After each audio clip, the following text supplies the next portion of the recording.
So welcome. This is biblical discipline for young children. Just want to make sure everyone's in the right place.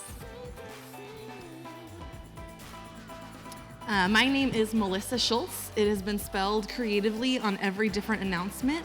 So you can, whichever one you like best, you can go with that one. And yeah, we'll get started. I initially made this presentation like an hour and a half, 2 hours long, and then cut it down to fit in 45 minutes. So I'm going to use every single minute available because this is a topic I get really excited about. So first, I know some of you very well. Some of you know me. Some of you don't know me. I'm Melissa. I'm just going to tell you a little bit about myself before jumping into our topic for today. So I have a Master's of Science in Counseling. I'm a board certified behavior analyst, which is just a fancy way of saying I have done a lot of study on the science of behavior change in humans. And I have about 20 years experience working with kids and adults with all sorts of different behavior challenges and disorders. So I've worked a lot with kids with autism, with kids with ADHD, kids with severe mental health challenges, kids that have been abused, kids that have been in the foster care system, adults that have different developmental delays and challenges. So any behavior challenge, I have seen it, I've worked with it, that is my kind of passion. About 10 years ago, I started a company that helps kids with autism. It's called Discover Hope. It's based out of Fremont. And so we go into people's homes and do behavioral services for kids with autism. And then more recently, with my own experience as being a mom and using a lot of what I've learned from my professional education and experience, how well it can help moms of kids with any kind of normal behavior challenges. I have taken more of a focus on doing more individual parent coaching and life coaching for moms and parents. So that's what I do. I also have my own family, as you can see on the previous slide. I have an 8-year-old, an almost 7-year-old, and then a 15-month-old. And so, since I went to school for this, I have all this experience. Like, parenting my own kids is super easy, right? Like, they're perfect. They never make any mistakes. No, I was late today because one of my kids had a very big meltdown this morning. So none of this is learn these things and your kids are going to be perfect little robots. That's not why we're here, right? We are all imperfect people, raising imperfect people, and it's just by the grace of God that we are here today. But I do have a lot that I can share with you on how we can be raising our little imperfect children just in a way that honors God. And so that's my goal today, is just, I think, our job as parents is to help raise our kids into who God created them to be, and biblical discipline is a big part of that. So first, I want to talk about just perspective on kids' behavior.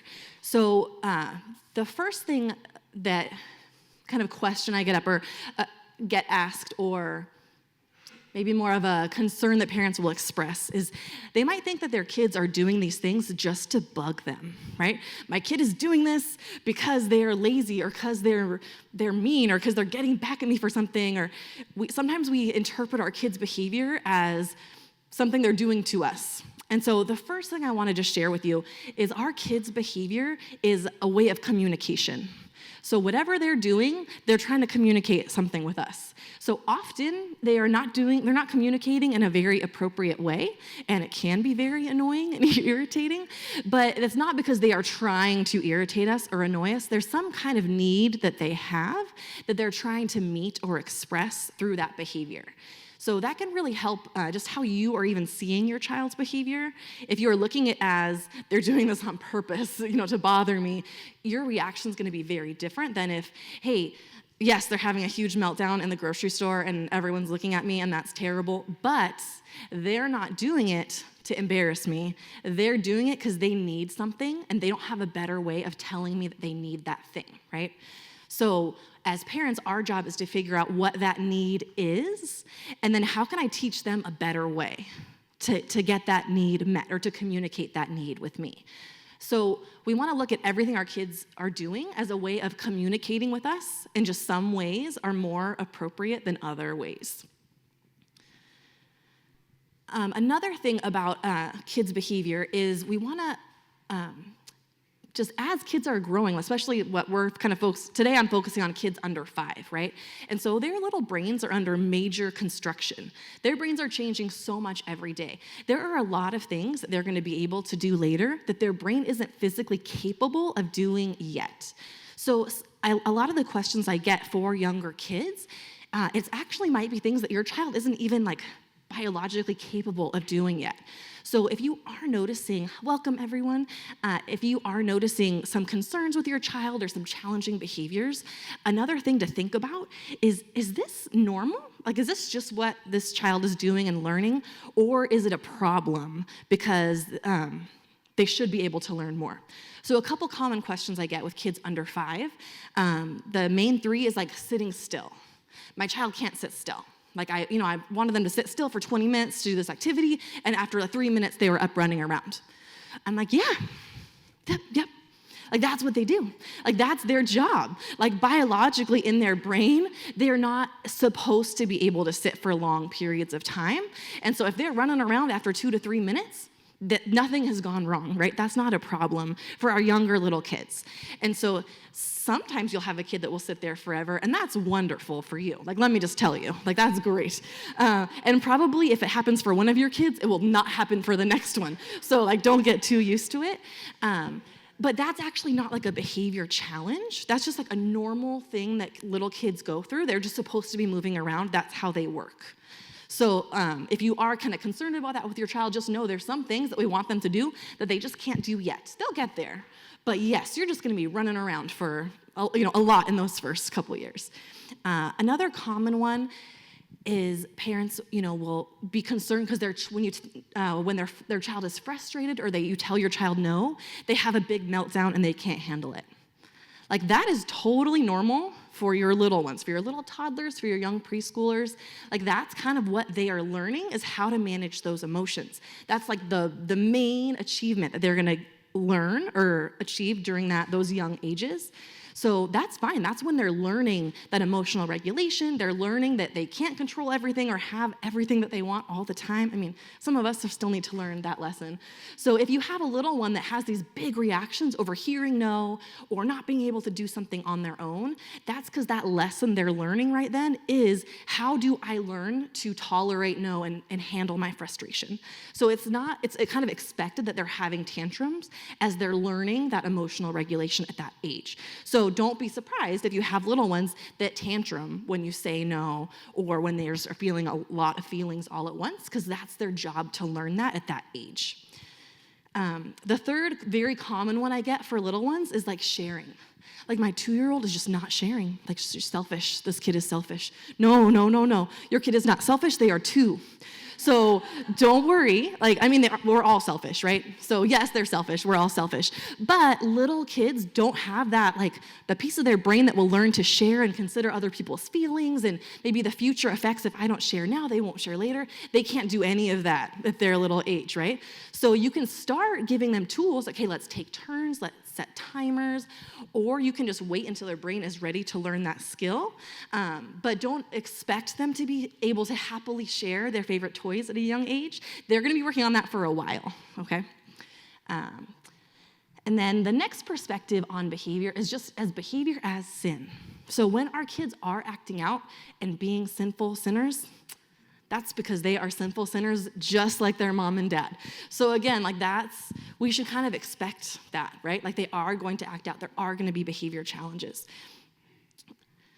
And so in those moments, it's helpful just to take a deep breath and remember that your Heavenly Father is watching you sin in the same way over and over and over and over and over again, and He has nothing but patience and love and grace for you. And so in those moments, take a deep breath and ask God for a piece of that grace and love and patience to show to your children who are also sinners.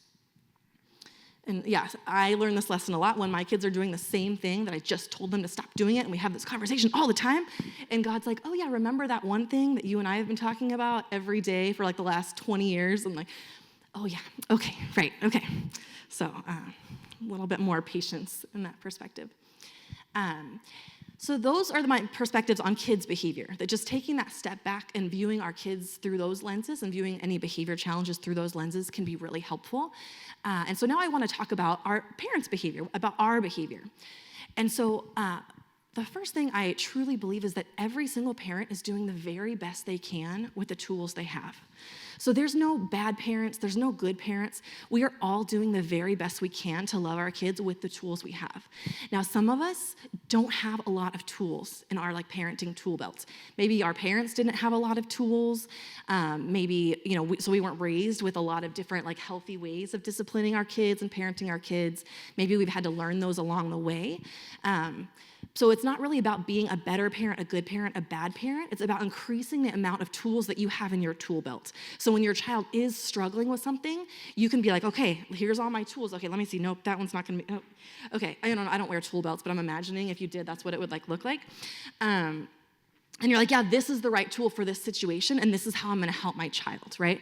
If you just have a hammer and you use that for every single, project that you're building or working on, you're not going to get very good results, right? You want all the appropriate tools.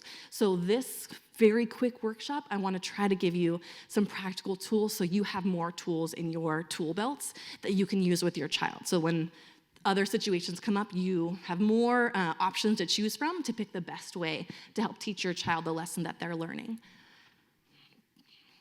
Any questions so far? Okay.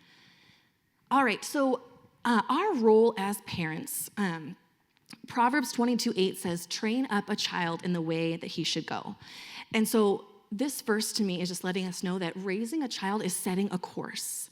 We want to set a course for our child, and especially for these young years, a lot of that is just behavior, right? What behavior is acceptable? How can I teach you to communicate what you need in a better way? How can I set this course for you that you can build on later in the elementary years, junior high, high school, college, and beyond? How can we set the course? How can I, on the freeway, I'm going to draw these lines that you are going to stay within, right? And I'm going to put the bumpers on the outside of this lane, so when you start coming out of the lane, you're going to know about it. So that's our job as parents. It's not just to kind of let them out in the field and drive wherever they want and, crazy. It's our job to set that course for them. Proverbs 13:24 says, whoever spares the rod hates his son, but he who loves him is diligent to discipline him. And so in this workshop, I'm talking about that biblical discipline, where that is a way that we are loving our children, is providing that course for them and providing that discipline for them. And then another part of it is doing course corrections when they are kind of veering off of that path, which we're also going to talk about. And so, I'll get to that one. And then the next verse is 1 John 1:9. Which seems a little tiny for me up here. Okay. If we confess our sins, he is faithful and just to forgive us our sins and to cleanse us from all unrighteousness. So this, again, our kids' sinful behavior is an opportunity for us to teach our kids and model for our kids God's forgiveness and show them God's grace. All right, so when we do talk about biblical discipline is providing loving course correction with the goal of teaching your child. So it is our parental responsibility, as we saw in those verses, to provide that biblical discipline, that loving correction for our children. Biblical discipline is not optional, right? The verses are very clear that we do need to set that course for our kids and provide that course correction. So it's not like maybe that's just not really my parenting approach or my parenting style. It's not a parenting style thing. This is what God has called us to do, is to show love for our kids by lovingly disciplining them. The other thing that biblical discipline is not, it's not reacting to our kids' behaviors out of our own feelings of anger, frustration, disappointment, etc., right? Often we confuse discipline with, you are making me angry from what you're doing, and I'm going to react out of my own anger, and that's how I'm disciplining you. And that is not discipline. That's an adult temper tantrum. We all have them, right? But that's not what biblical discipline is, or that's not how God reacts to us when we sin. And that's not what he's called us to do. So that's just something that God works in our own hearts as parents, is sometimes we don't know that we have adult temper tantrums until we have a little miniature version of ourselves, like throwing the food we just made right back into our face. Like, okay, I do have anger issues that I was not aware of. And so when we're talking about biblical discipline, it's important to realize that our own feelings about our kids' behavior, that's between us and God. us and a therapist often, but that is not something that we can put on our child and not something we should be reacting from. So when we are providing discipline, it needs to come from a place of loving and trying to teach our kids and not just reacting from our own feelings that we have about our child's behavior. So any questions about that?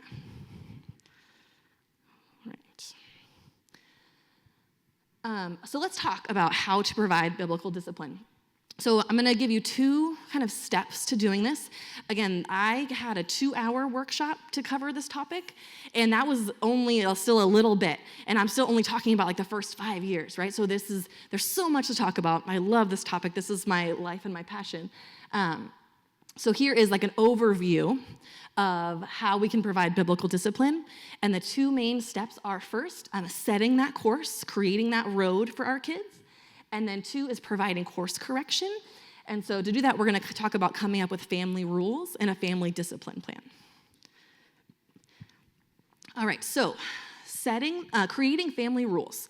So maybe you were in here with a 1-year-old, like I have a 15-month-old, right? And so if he was my only child, I'd be like, family rules, like that, we're not ready for that.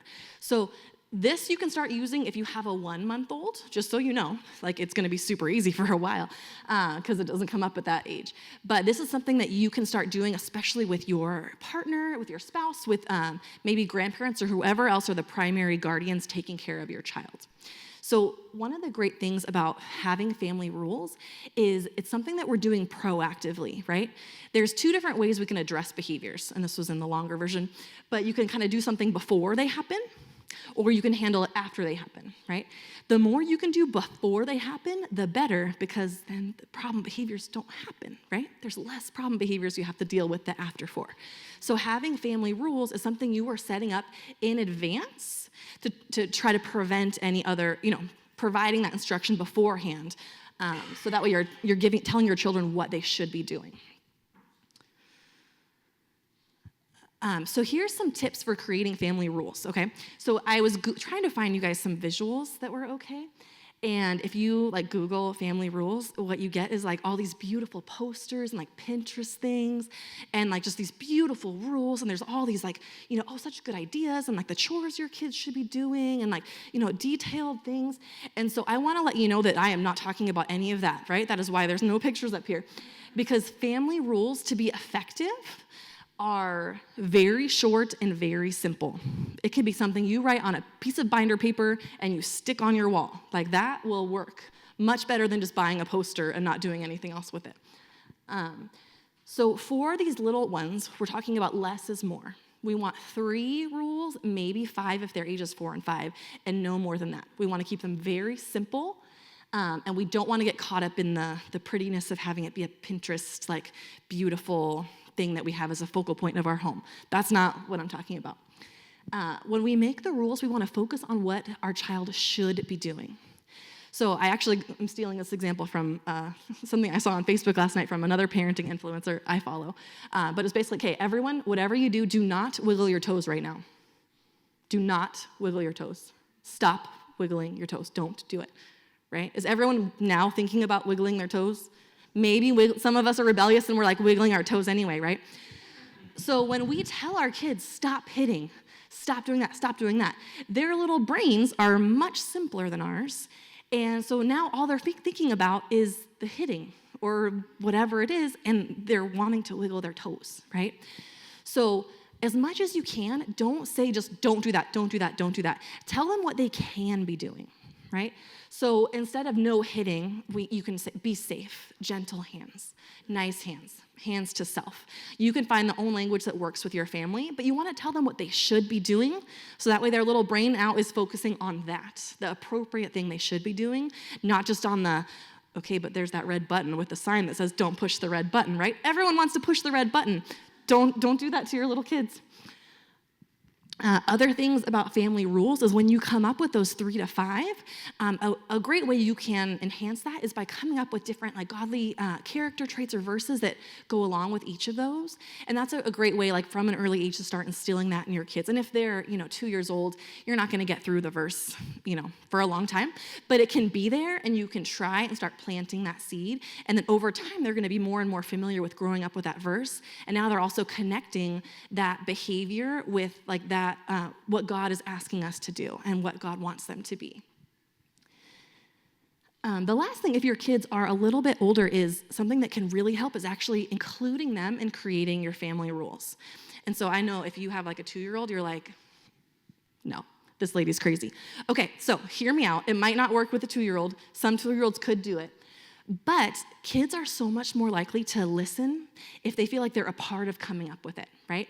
So for our ones under 5, it is heavily guided by a parent. I have done this where I come in and I know exactly what our family rules are going to be, but I guide the conversation so my kids feel like it's their idea, and then they're going to be so much more likely to follow it. If it's like, here's the family rules that we came up with for our family versus here's what mom wants you to do, right? All of us like that better if we feel like we're coming up with it. So that could be a conversation where it's like, hey, what should our rules be in our family? Like, should we be mean to each other? Should we? No? Okay. So maybe a rule for being kind? Yeah? Okay. Should we be hitting each other and throwing things at each other? Oh, no? Okay, you guys wouldn't like that if I did that? Okay, maybe we can have a rule about being safe or being, safe with our bodies, being gentle with our bodies.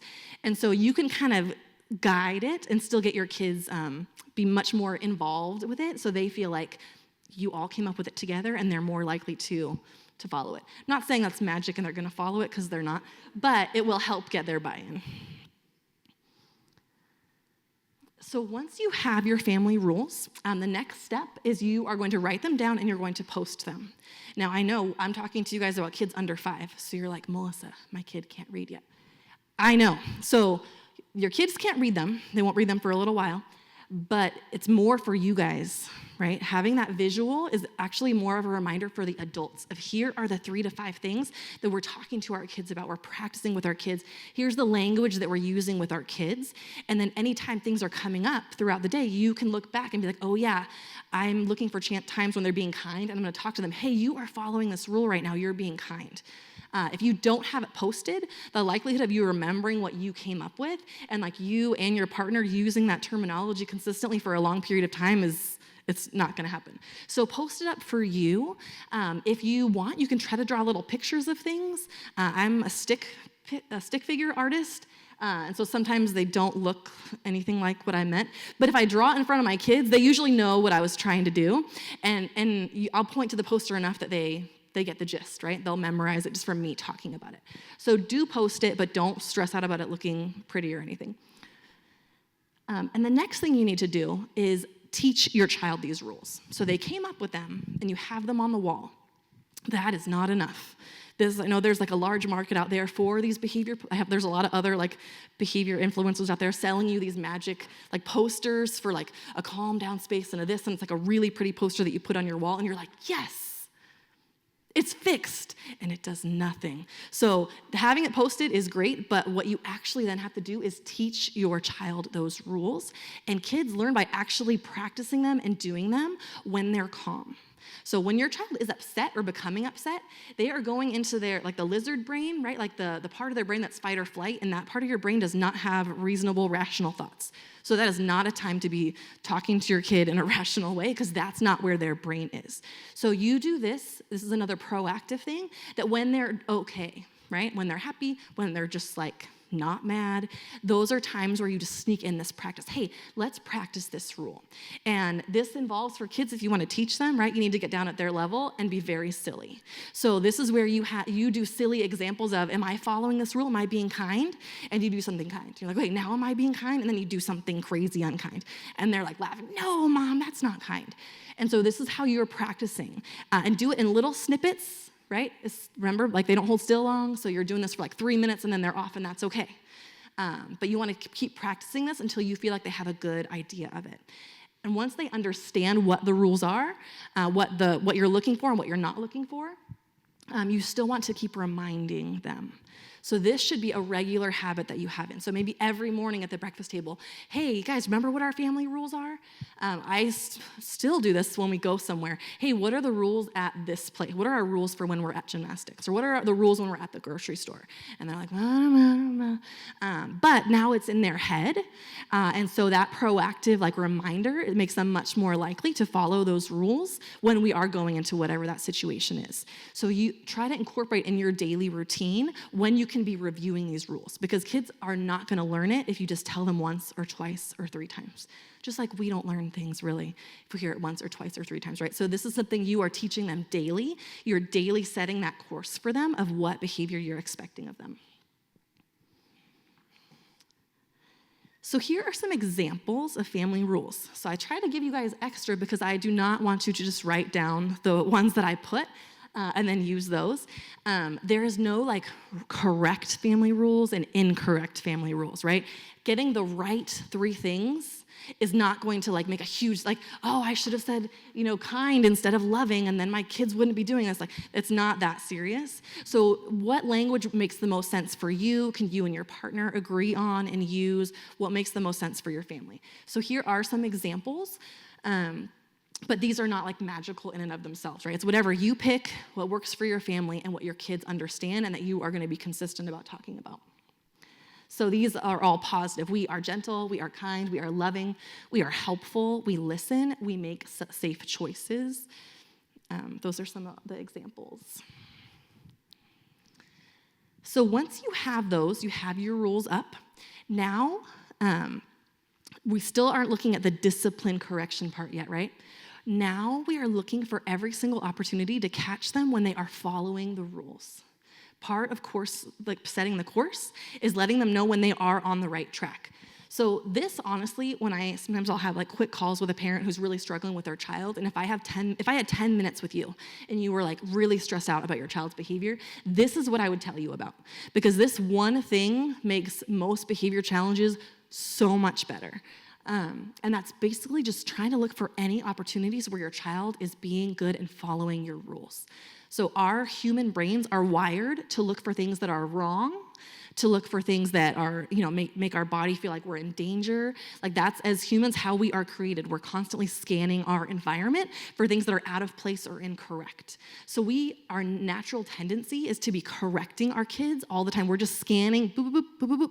If they're fine, we say nothing, right? But boop, boop, boop, boop, boop, boop. One thing is out of place, we're like, hey, why is that sock on the floor, right?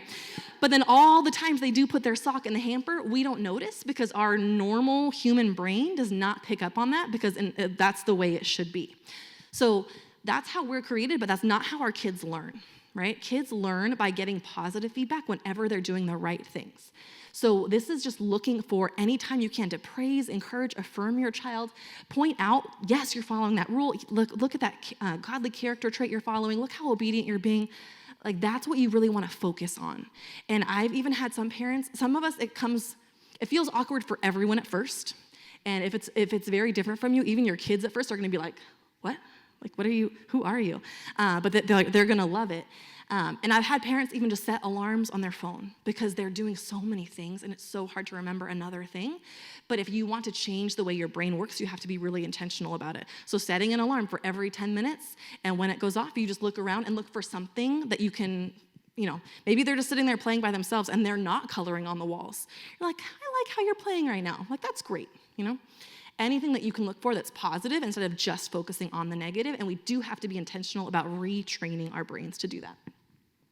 This is also just a really great way to connect with your child. This really fosters a really good parent-child connection. And the more positive feedback that you're giving them, when you do need to give them correction, you have a close relationship and a very firm foundation, and it's not gonna hurt your connection with them, right? So we'll talk about that a little bit, but if your whole relationship with your child is giving them feedback and correction, that is not a close connection with your child. So research varies from 3 to 7 to 1, so let's go with 3. You should be giving 3 positive statements to your child for every corrective statement. Some research is showing 7 to 1, 7 positive statements to every one. So we're just gonna go with 3 because that's already way more than we naturally do. But that can be a lot, especially depending on how much correction your child needs. That's a lot of positive statements to give them. But that's what they need and for them to learn what to do and just to build them up and build that connection with you. So yeah, that is the best advice I could give any parent, and you can pass that on, is just look for ways that you can build up your child when they're doing the right thing, or even just like nothing wrong, right? We're just like in a neutral moment, and that is great.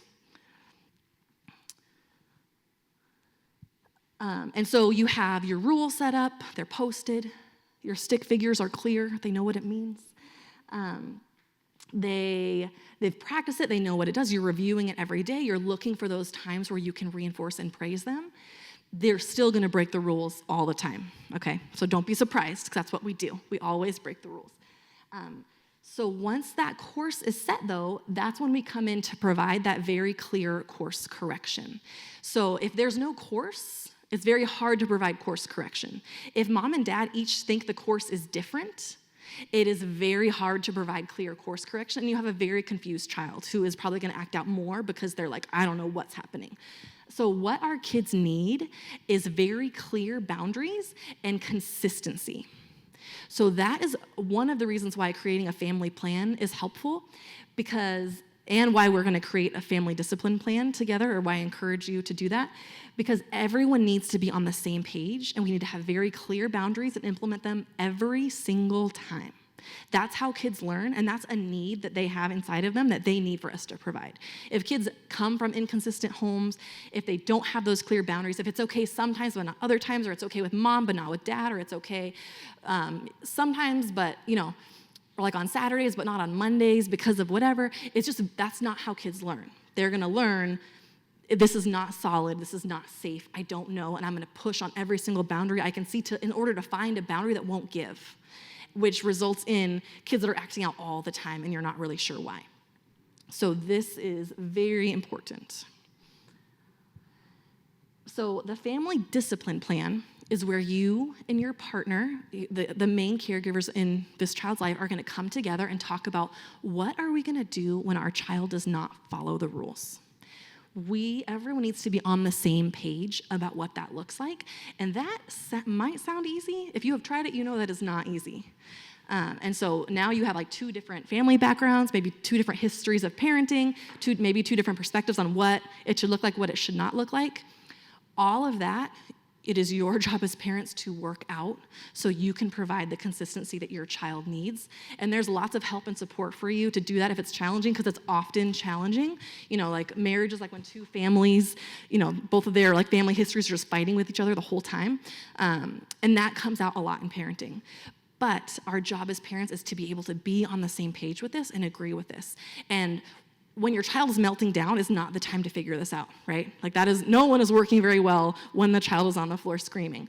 So this is another proactive way that you can be ready, because you know your child's a sinner, you know they're learning how to communicate, you know they're not gonna follow the rules. So don't wait until they're actively not following the rules to figure out how you're gonna handle it, because that's not when your brain is at its best either, right? You are now like, you're getting in fight and flight mode about your child having this big meltdown. So this is something that the main people raising this child, need to work out together in advance and be on the same page about, we're both gonna do this every single time. So here are some strategies that I'm gonna go through very quickly that you can choose to use from, right? These are some tools to add to your tool belt. So the first one is redirection. So if you have a little baby, the redirection slide will show you that this is kind of the only thing you can do, right? With my 15-month-old, we're not talking to him about, keeping his hands to himself and that kind of thing, right? That's silly. But what I'm doing all the time is redirecting him. So that's basically where we're just kind of distracting them by switching the activity or just diverting their attention. So and so that's why this is kind of the only thing that works for babies, but it works for older kids as well. If my little son loves to try to eat garbage. So when he's trying to eat the garbage, I'm like, hey, look over there, look at that toy, right? Like I'm not like talking about the garbage a lot or telling him why it's dirty or icky, because he's a baby and it's just shiny, he just wants to eat it. Instead, I'm trying to show him something else that's shiny that won't kill him if he eats it, and kind of trying to distract him that way, right? So redirection can be really helpful with kids of all ages. It's kind of your main go-to before they're like 18 months old. And sometimes this can even just shorten behavior problems. So if your child is starting to tantrum, you catch them in that beginning part when they're getting upset, often it's like, hey, let's just go outside. They're like, okay. Like, I'll go outside, right? Like, they kind of forgot that they're mad that they can't open whatever the toy is, and they're going to try something else. So this is a very good go-to before a problem behavior happens, at the very first signs of a problem behavior. And it's, kind of one of the main things that works with your younger kids. And then something that I have found helps some people that struggle with this is just having a list in your back pocket of things that your child likes or can do that you can distract them with. Because sometimes in that moment, if this is new for you, your child is like, going towards the garbage, and you're like, oh, what do I do? I don't want to say, I want to redirect him, and what do I do? And so I've had parents where they just like pull this out, like, oh yeah, okay, right. He has the train thing right here. The train, look at the train. And then the baby's like, oh yay, a train. So if that helps you, just have that list of things ready. What are things I can distract my kid with? I'm going to put it on my fridge. I'm going to put it wherever I play with my child often, or maybe near the trash can if you're me, so you know how to commonly distract them from that. Does anyone have any questions about using redirection? It works with older kids too. Like if my 8-year-old is like starting to get grumpy, I'm like, hey, do you want a snack? He's like, oh yeah, cool. And then he's happy, right? Like food fixes a lot of things too. Another strategy that you can choose to use is removing the child. And so this is something that is great to use at the very first signs of a problem behavior, or maybe even if you notice, like I might do this at the park or something, if my kids are playing with other kids and I can tell they're starting to get upset or they're just not getting along very well. And so basically, it's just when you are noticing that your child is not able to follow your family rules or is not being set up for success in whatever physical or social environment that they are in. So again, like, if I don't know why I'm using this trash example, but we're just gonna go with it. If I just have all my trash cans like at my little baby's level, right? Like it's not a safe environment. He's not gonna be able to follow the rules there. So I could just like let him do it and then get really upset and get mad, and then he's mad and then we're both crying.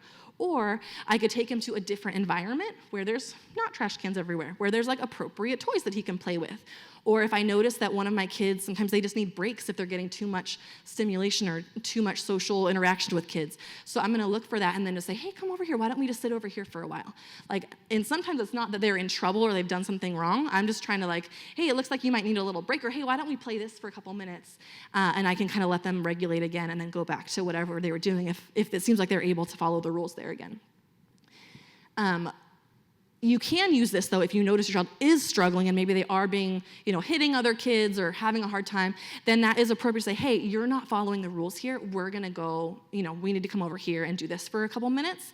And you can go back when you can follow the rules there. So you can kind of use it as a proactive thing to prevent problem behaviors, or hey, we need to follow the rules. You're not following the rules here. Come with me. The trick, though, is that don't take them to a super fun area, right?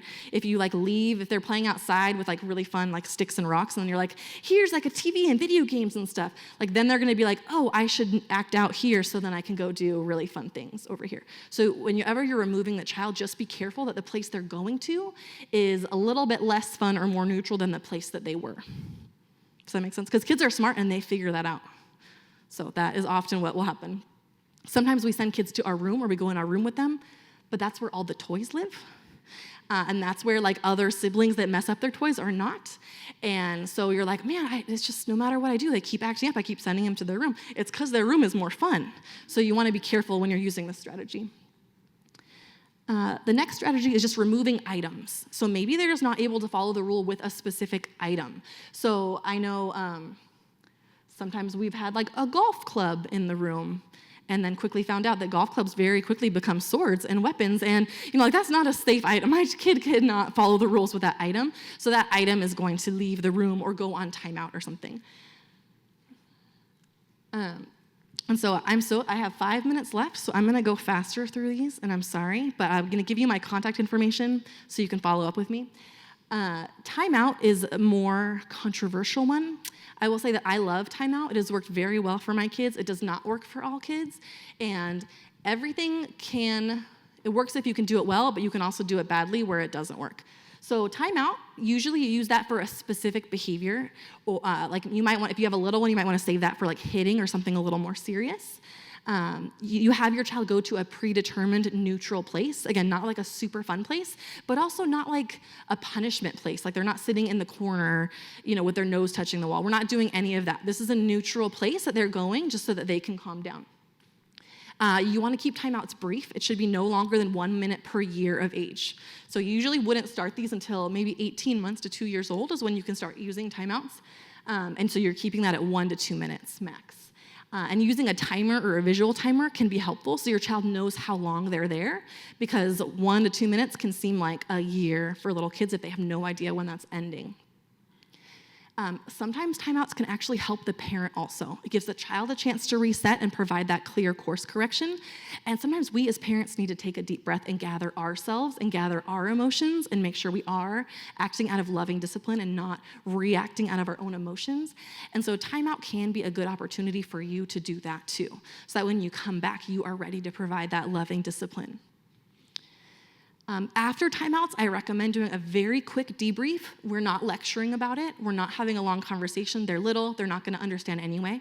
You're like, hey, you're on timeout because you broke this rule. You can have them say they're sorry if you want. You can leave it optional.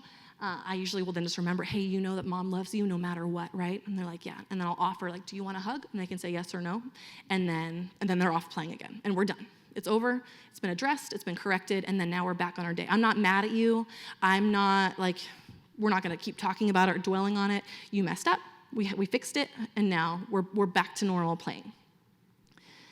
One thing about timeout that there's not a ton of research on it. It's more anecdotal.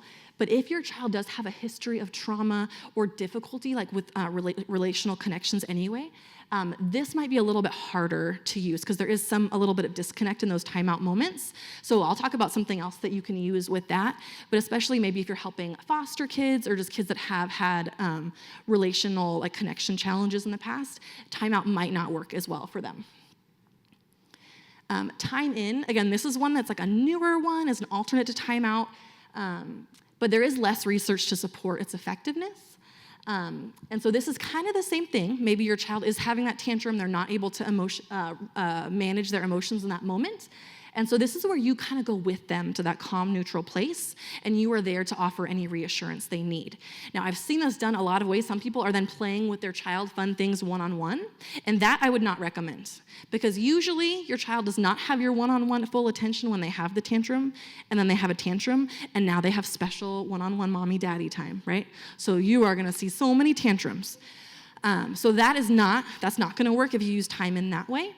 But if you do notice your child has a hard time calming down by themselves and you want to go sit next to them, maybe in the timeout area, it's just a time-in area, and you're sitting there next to them, maybe providing some physical reassurance or patting, that's great. Again, I wouldn't be talking to them a lot. I would just let them know that you're there. But also make sure you are giving them that one-on-one time with physical affection more outside of those times. Because otherwise they're learning, if I want to get physical affection from mom, then I need to have a tantrum. And then we'll have some time in the hallway and she'll rub my back and it'll be great. So we don't want to do that. The next one is my favorite. If you ever talk to me about kids' behaviors, you know that I love this. This is not a book by a Christian author, but this is my favorite book for these young kids. It's called 1, 2, 3 Magic.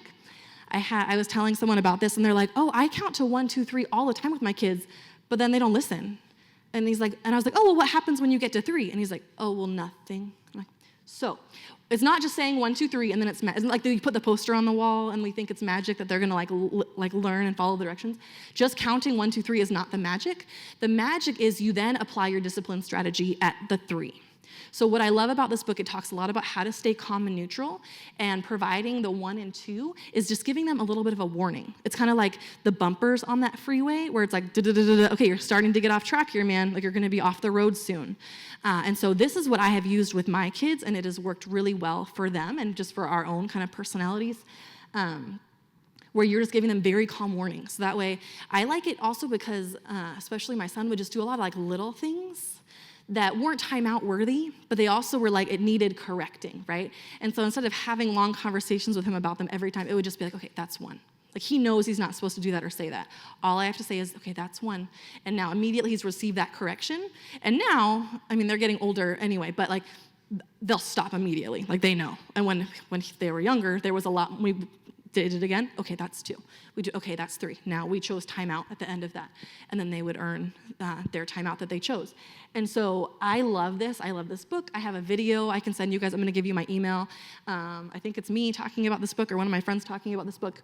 But that's kind of it. It's using different strategies together in a way that really works for younger kids that you can also keep using as they get older.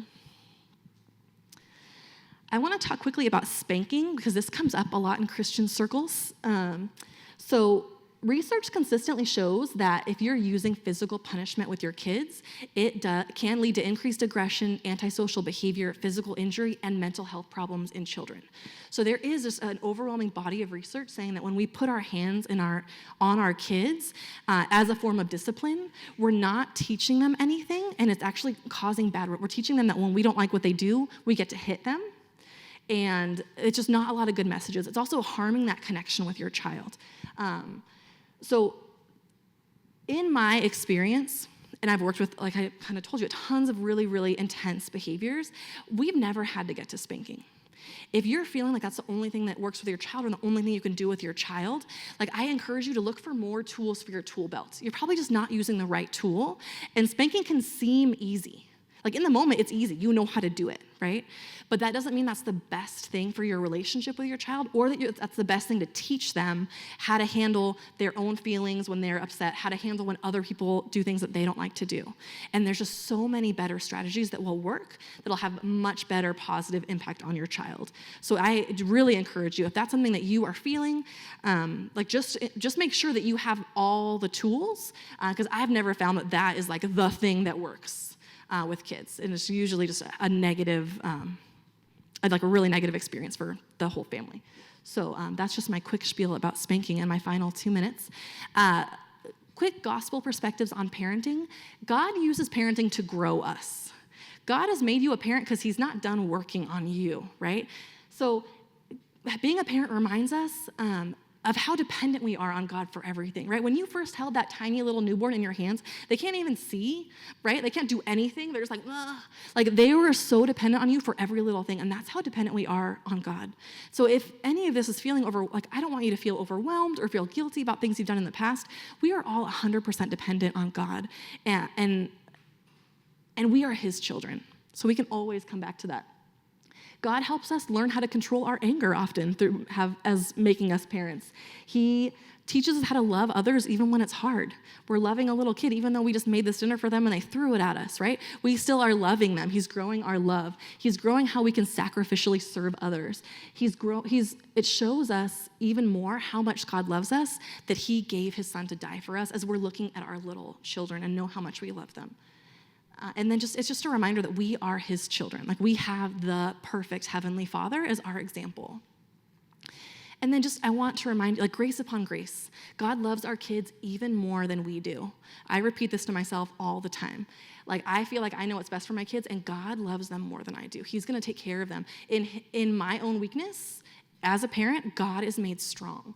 And we are not powerful enough to mess up God's plans for our children. So no matter what mistakes you've made as a parent, we all make mistakes. We're going to keep making mistakes. Like you can't mess up what God wants for your kid. He is bigger than us. And so just like praise God for that I can't mess up my kids, because I sure try sometimes. And just remember that you are a child of God. And then this last thing, a QR code's gonna come up. I would love if you wouldn't mind, there's a quick survey. I would just love your feedback on my very condensed version of this workshop. And then also I have my email address in that survey. I have different ways to connect with me. I also do work with moms and parents individually to provide some parent coaching on a lot of these topics and like a million more. So all that information is on that QR code. Does anyone have any questions?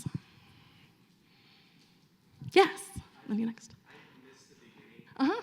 What was your background like as a behaviorist? Yeah. So I'm a board certified behavior analyst, so a behaviorist. I've been working with kids and adults with behavior challenges for about 20 years. So a lot of kids with like mental health issues, history of being abused and taken out of their home. With kids with autism, ADHD. I've worked in the school systems and tried to help provide behavior support there. So Yeah, that's what I love to do. Was there a question over here? Oh yeah. No problem, thank you. But my email will come up when you do that QR code, so feel free to email me if you do have any questions. But if there's anything on your mind now, other people might be thinking the same thing. They might be glad you asked.